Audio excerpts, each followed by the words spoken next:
एक मंदिर में एक ब्राह्मण रहता था जो दिन रात भगवान की भक्ति में लगा रहता।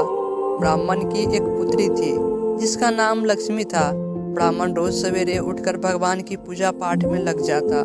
लक्ष्मी की भी भगवान में बड़ी आस्था थी। बचपन से ही भगवान की भक्ति में लगी रहती। भगवान के लिए पुष्प एवं पूजा की सामग्री एकत्रित करना उसी की जिम्मेदारी थी। इसी तरह समय बीत रहा था। समय के साथ साथ लक्ष्मी भी बड़ी हुई।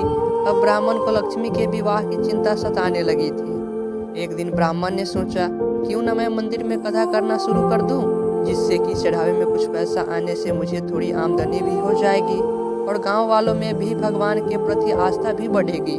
बस यही सोचकर ब्राह्मण ने अगले दिन से ही मंदिर प्रांगण में ही कथा करना शुरू कर दिया। ब्राह्मण का मानना था कि चाहे गांव वाले उसकी कथा सुने या ना सुने, लेकिन मंदिर में विराजे भगवान तो उसकी कथा सुनेंगे ही।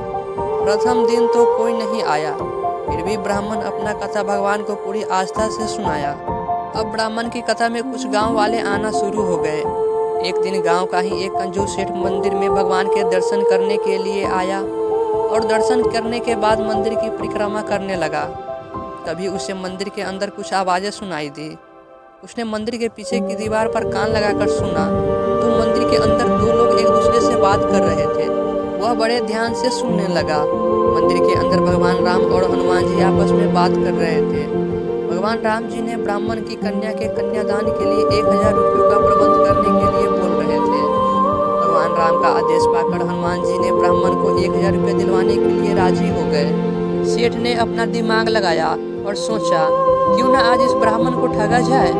सेठ ने ब्राह्मण से बोला, आज गांव वालों के द्वारा आपको 1000 रुपया दिलवा सकता हूं, अगर आप हमें आधा हिस्सा दे दो, और ऐसा नहीं हुआ तो हम आपको 500 रुपया देंगे। ब्राह्मण को भला क्या इतराज होता। उन्होंने सेठ जी की बात मान ली। इधर सेठ जी यह सोच रहे थे कि ब्राह्मण को आज कथा में हनुमान जी 1000 रुपया देने वाले हैं, जो मैं ब्राह्मण से आधा ले लूँगा, जिससे कि मेरी 500 रुपयों की कमाई हो जाएगी। शाम को कथा समाप्त होने पर सेठ जी ब्राह्मण के पास आए। उन्हें यकीन था कि आज ब्राह्मण को 1000 की आय हुई होगी। ब्राह्मण सेठ जी को देखते ही सेठ जी के पास आया और बोला, सेठ जी, आज तो काफ़ी कम भक्त कथा में आए थे, जिससे बहुत ही कम आय हुई है। बस 50 रुपये ही इकट्ठा हो पाए। सेठ अब करता भी क्या। उसने ब्राह्मण को दिए वचन के अनुसार ब्राह्मण को 500 रुपया दे दिए और इस सौदे में तो सेठ जी को नुकसान हो गया। सेठ जी को हनुमान जी पर बहुत गुस्सा आया कि उन्होंने ब्राह्मण को 1000 रुपयों की मदद भी नहीं की और भगवान को दिया अपना वचन भी पूरा नहीं किया। सेठ जी को हनुमान जी पर बहुत गुस्सा आया। वह गुस्सा में मंदिर के अंदर गया और उसने हनुमान जी की मूर्ति को धक्का दे दिया। सेठ जी ने जैसे ही हनुमान जी की मूर्ति को धक्का देने के लिए अपना हाथ मूर्ति पर रखा, हाथ वहीं चिपक गया। भला हनुमान जी के पकड़ से कोई बच सकता है। तभी सेठ जी को फिर एक आवाज़ सुनाई दी।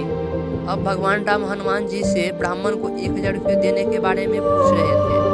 भगवान राम का आदेश सुनकर हनुमान जी बोले, प्रभु, 500 रुपयों की मदद तो हो गई है, बाकी बचे रुपयों के लिए सेठ जी को पकड़ के रखा है। जैसे ही वे 500 देंगे उनको छोड़ देंगे।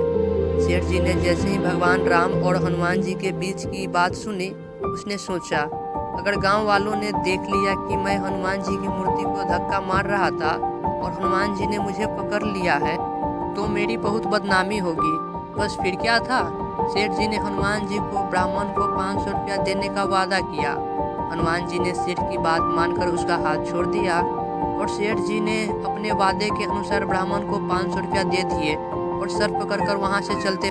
दोस्तों, इसलिए कहा गया है, ज़्यादा लोभ हमेशा हानिकारक होता है। सेठ को उसके लालच की सजा मिल गई और ब्राह्मण को उसकी भक्ति का फल। इसलिए कहा गया है, जैसी करनी वैसी भरनी।